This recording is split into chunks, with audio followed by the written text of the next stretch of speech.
Boa tarde, seja bem-vindo. Eu confesso que quando vi a manchete, estava aqui a manchete, né, para mim, colocada por Wellington Barros, né, a manchete diz o seguinte: Sóstenes aciona a Embaixada dos Estados Unidos após Mendonça mandar apagar vídeos sobre o PT.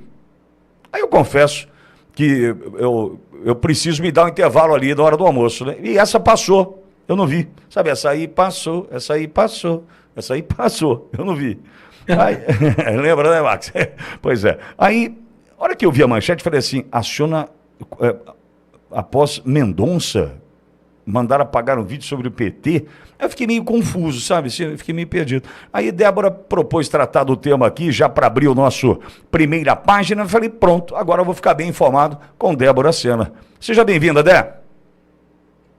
Vitório, muito boa tarde para você, para a maior audiência do país. Boa tarde, Edu, Max. Pois é, a notícia é exatamente essa. O líder do PL na Câmara dos Deputados, Sóstenes Cavalcante, fez uma publicação em que associava o Partido dos Trabalhadores ao financiamento de facções criminosas e foi aí interpelado pelo Tribunal Superior Eleitoral, que tem aí em sua mesa diretora o ministro André Mendonça, e, portanto, a decisão é dele mesmo, do ministro André Mendonça, determinando a retirada desse conteúdo das redes sociais. Aí, o líder Sóstenes Cavalcante não quis ficar aí de contraditório nessa história, para não dizer assim, de mentiroso. Se mostrou bastante incomodado na coletiva de imprensa que ocorreu nessa terça-feira aqui no Salão Verde, onde me encontro agora, e aciona a Embaixada dos Estados Unidos no sentido de procurar endosso à sua publicação nas redes sociais. A afirmação que fez o líder do PL aqui na Casa Baixa é justamente baseada na desconfiança da Casa Branca. E essa publicação, ainda de acordo com o Sóstenes Cavalcante, teve embasamento no noticiário. Ele trouxe uma série de notícias que corroboram com essa tese da desconfiança da Casa Branca, da ligação do Partido dos Trabalhadores com as facções criminosas no Brasil. Aí a gente teve uma provocação da Comissão de Relações Exteriores na Câmara dos Deputados para que o colegiado busque, então, esse esclarecimento e traga à população respostas nesse sentido, né? Quais são os contornos, quais são os indícios dessa ligação, e ele também recorre à Embaixada Americana. Eu tenho aqui nas minhas mãos esse documento que foi encaminhado ao embaixador Gabriel Escobar. Eu quero aqui fazer menção ao segundo parágrafo do que escreve Sóstenes Cavalcante. Ele diz assim: é de amplo conhecimento que o avanço do crime organizado transnacional, em especial o narcotráfico, tem buscado não apenas o controle territorial, mas também a influência institucional por meio do financiamento ilícito de campanhas eleitorais. Há uma preocupação latente e indícios noticiados internacionalmente de que facções criminosas estariam atuando como financiadoras de projetos políticos de espectro radical. Então, temos aqui o questionamento de Sóstenes Cavalcante, que continua dizendo que esse espectro é radical e de esquerda em diversos países da América Latina, configurando o fenômeno da narcopolítica. Temos aqui o texto assinado pelo deputado federal que lidera a bancada do PL na Câmara dos Deputados e, portanto, Pitoli, esse é o desdobramento na Câmara da ação do TSE contra essa publicação feita por Sóstenes Cavalcante. Dentro do prazo de 24 horas que foi determinado nessa decisão, o parlamentar fez a retirada do conteúdo de sua rede social, mas expressou aqui que, apesar de ter uma boa relação, uma relação de admiração, foi essa palavra que ele usou com o ministro André Mendonça, não está de acordo com essa decisão. Obrigado, Débora. Você pode continuar conosco? Vou acionar Max e Edu. Max, Edu, eu tenho um amigo muito querido, o nome dele é Walter Policy, Valtinho. Valtinho fala assim, eu já vou na medalhinha, né? Já vou direto na medalhinha. Não dá para ficar alisando o Sóstenes. tá? Não dá para alisar o Sóstenes, tá? E eu estou colocando aqui, essa é a minha opinião. Eu não me dou muito bem com o Sóstenes, eu não tenho muita afinidade pelo Sóstenes. E acho que todos sabem disso, ele mesmo sabe, nunca escondi dele que eu não tenho muita afinidade, não. Sóstenes demonstrou apreço por um dos maiores comunistas da história do Brasil, Fernando Henrique Cardoso. Sóstenes dá beijinho no Messias, né? Sóstenes, depois de enterrado o PL da anistia, vendo tudo acontecer com relação ao PL da dosimetria, vem para iludir patriotas do 8 de janeiro, propondo um novo PL da anistia e consegue 65 assinaturas, e no dia em que, né, há uma operação da Polícia Federal que mira Digimais, e a gente sabe que isso tem uma relação direta com Edir Macedo, com o bispo Edir Macedo da IURD, a gente está falando de uma denominação, o Sóstenes é de outra, não estou fazendo vínculo de denominações aqui. Eu acho que uma situação como essa, eu não queria tratar de cortina de fumaça para não diminuir, né, mas eu entendo ser desnecessário. Agora, tem uma outra situação que me preocupa e muito nessa história do Sóstenes de acionar a embaixada. Eu me lembrei de Pedro e o Lobo, né? Pedro e o Lobo, que ele ficava, olha o Lobo, era essa? A fábula não era essa? Né? Que ele ficava...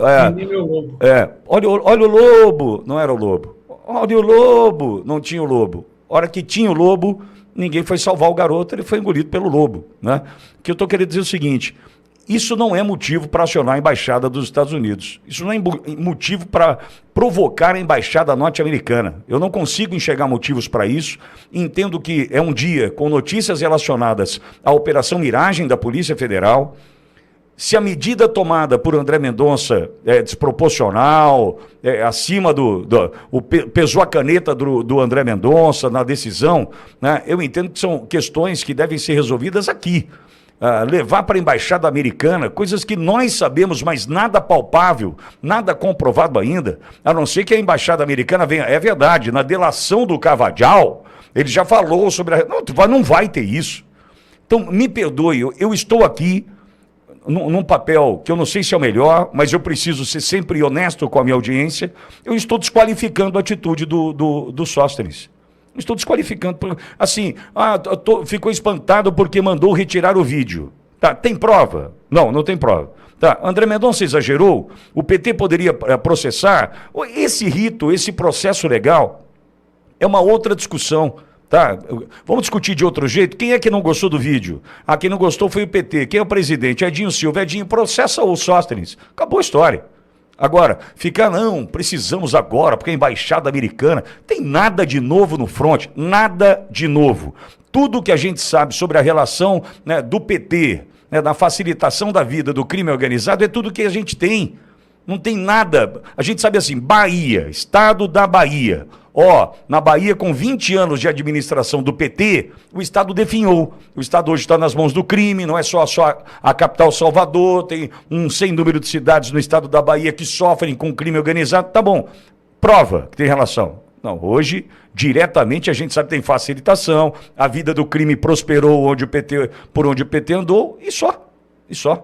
Não estou diminuindo a importância, mas eu só estou tentando mostrar o seguinte: em dia de Operação Miragem, em dia chegamos no Digimais, chegamos no bispo Edir Macedo, estamos falando de quase 700 milhões de reais que foram bloqueados. A gente acionar a embaixada americana. Max, Edu, por gentileza, vocês não precisam, em hipótese alguma, concordarem comigo, mas eu fiquei incomodado, sabe? Eu achei desnecessário, inoportuno, é a minha opinião, e eu precisava ser sincero com os senhores, viu, Max, viu, Edu? E com a minha audiência em especial, viu, Max? Eu preciso compartilhar isso com você. Tem mais de 10 bilhões de reais esquecidos no Banco Central e a mídia tradicional não mostra que tem mais 6 brechas escondidas no sistema onde pode ter dinheiro seu. Tem gente que sacou mais de 23 mil reais que nem imaginava ter e por pouco não perdeu o prazo. Se você não quer fazer doação para esse governo esquerdista, precisa vir urgente, antes que tirem o seu direito. Tem brecha vencendo agora. Eu deixei o link aqui na descrição e um QR Code na tela para quem está vendo através da TV. Acesse agora e recupere o que é seu. Perfeito, Pitoli. E, assim, eu não consigo não concordar com você, porque a gente tem o histórico do Sóstenes de ficar jogando as coisas para a galera, de ficar, para usar aqui uma expressão bem da juventude atual, farmando com a direita, sabe? Querendo conseguir ali likes, engajamentos e jogando ali para o pessoal temas que ele sabe que serão polêmicos, temas que ele sabe que falam ali diretamente com o coração da direita, dos conservadores, e muitas das vezes em pautas que não dão resultado prático nenhum. E isso é uma coisa, isso é uma crítica válida. Ora, por que vir com a questão da anistia, que todos nós aqui somos a favor, todos nós queremos, mas de maneira que está todo mundo percebendo que não foi de nenhuma eficácia. Ou seja, parece, já desde o início, parece realmente uma ação no sentido de jogar para a galera. Vamos jogar aqui para o pessoal. Não, a gente tem que mostrar serviço, sabe aquela coisa de mostrar serviço? É o que parece. É o que parece. Acho que ele tem toda a liberdade de se defender e dizer, mas de todas as atuações que eu tenho reparado, o que parece é que ele realmente toma certas atitudes para causar, para poder entrar ali nas redes sociais e ser compartilhado, ganhar like, comentários, enfim. Né? Parece que ele faz em busca de um engajamento, em busca de querer provar, não, eu realmente sou de direita, eu realmente sou conservador, olha o que eu fiz. Sim, mas do que você fez? O que foi realmente eficaz? O que você realmente conseguiu trazer de resultado?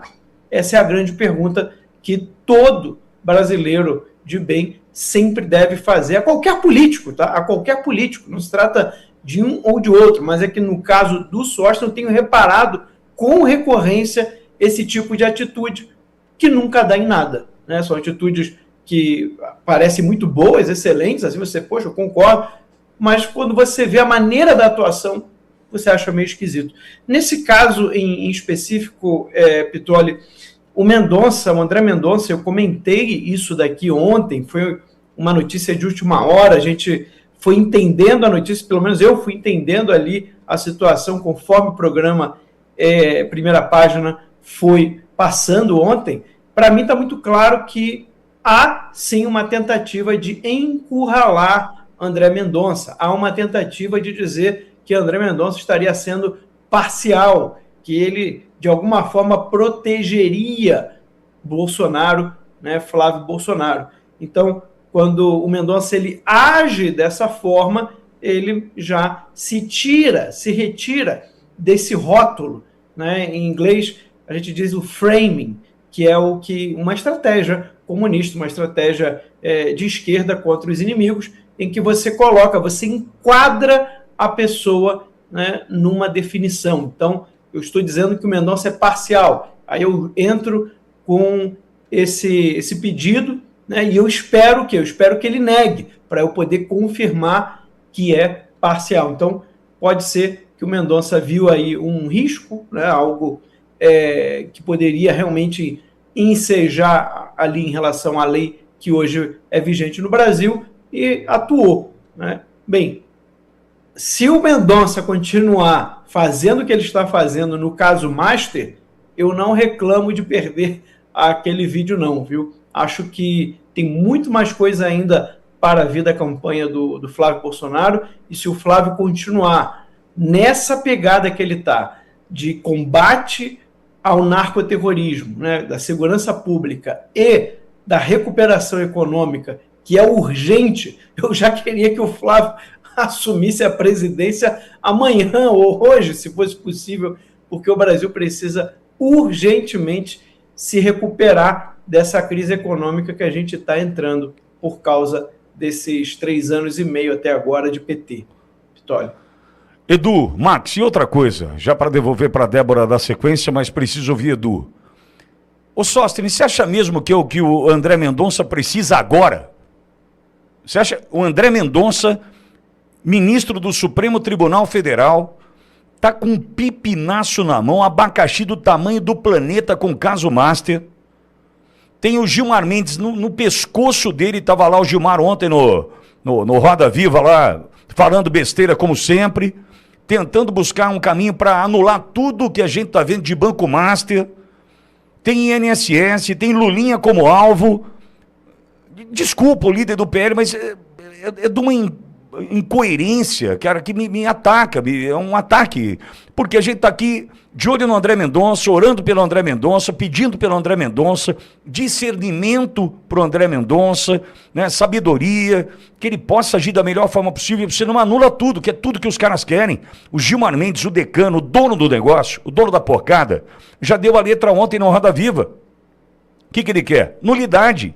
Ele está buscando o caminho para anular tudo isso. Aí, você acha mesmo, Edu, que o André Mendonça precisa agora é de uma representação do líder da oposição na Câmara, na Embaixada Americana, sobre a ação do ministro no Tribunal Superior Eleitoral? Isso nesse momento contribui ou nesse momento atrapalha? É aí que o Max acerta do ponto de vista de jogar para a galera. Sabe assim, vamos tentar desbaratinar o negócio aqui, vou levar para a Embaixada Americana. O André Mendonça, agora, ele precisa de apoio, ele precisa que nós estejamos ao lado dele, dizendo o seguinte: ministro, vai para o pau, a gente está aqui, a oposição está fortalecida, a oposição está unida, porque a gente já entendeu que é o Jacques Wagner, é o Guga Lima, é a ligação direta com o Lula. Aí o cara não, ele vai na embaixada, olha, desculpa o Sóstenes, vai na embaixada e vai, entre aspas, é claro, promover ações contrárias, eu ia falar tirar contra, mas desnecessário, promover ações contrárias ao André Mendonça, Edu. Edu, que momento é esse, Edu? Eu concordo com você nesse ponto, Pitoli, porque ele poderia fazer uma abordagem, né, informando, fazendo um apontamento histórico da combinação do trabalho legal, do trabalho ilegal, governos marxistas. Ele poderia fazer essa abordagem.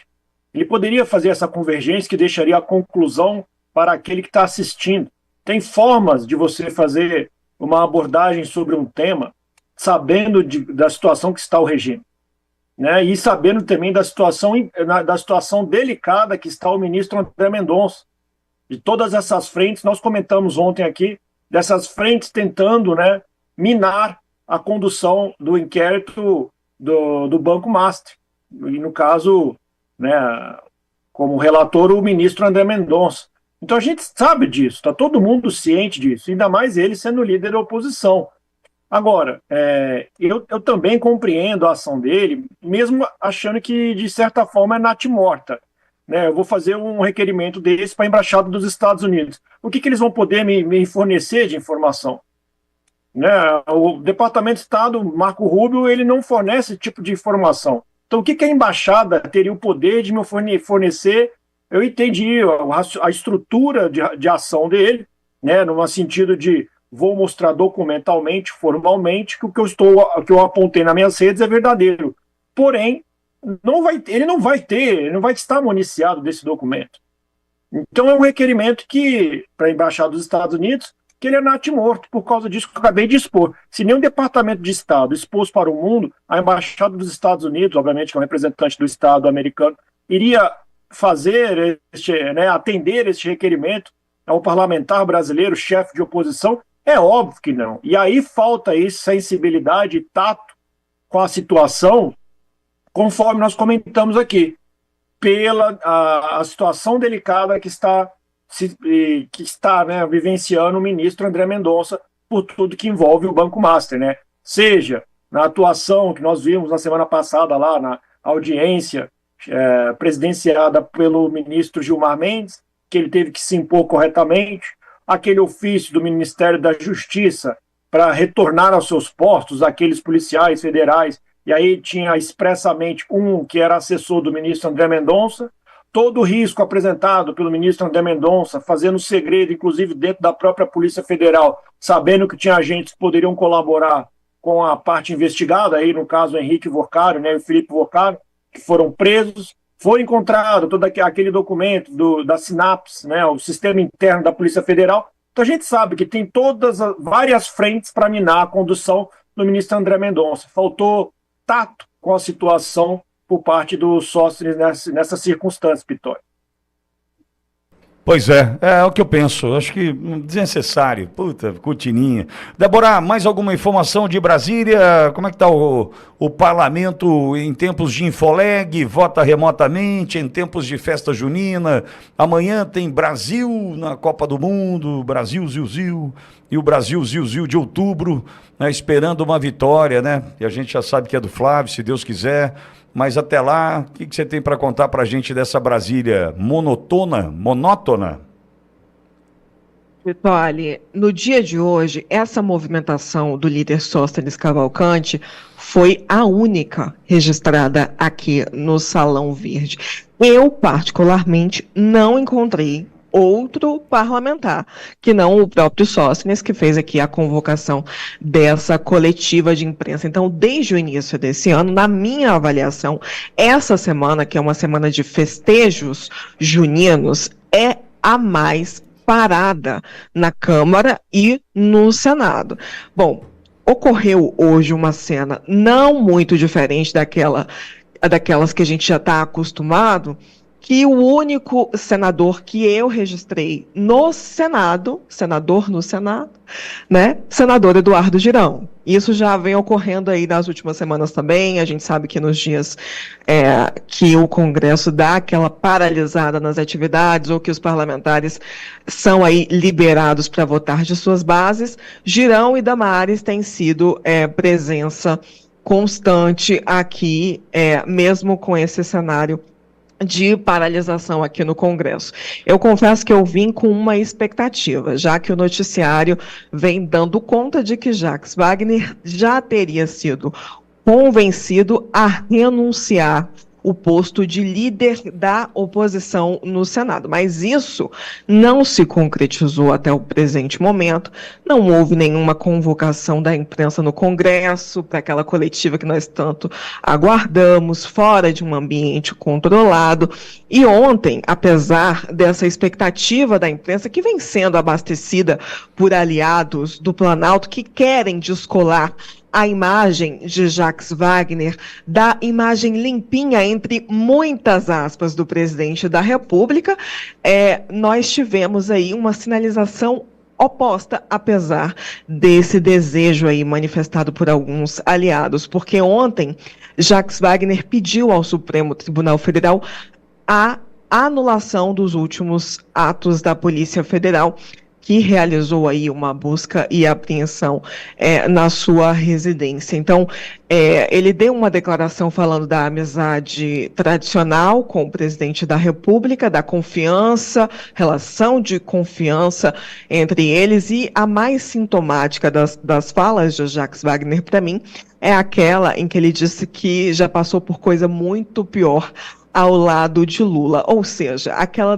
tranquilidade expressa na nota que nós lemos aqui, Pitoli. Portanto, até o presente momento, não houve nenhuma renúncia, nenhuma sinalização do líder do governo no Senado, no sentido de cravar aí a sua renúncia. Perfeito. Débora Sena, microfone Auriverde Brasil em Brasília, atualizando o plantão pra gente.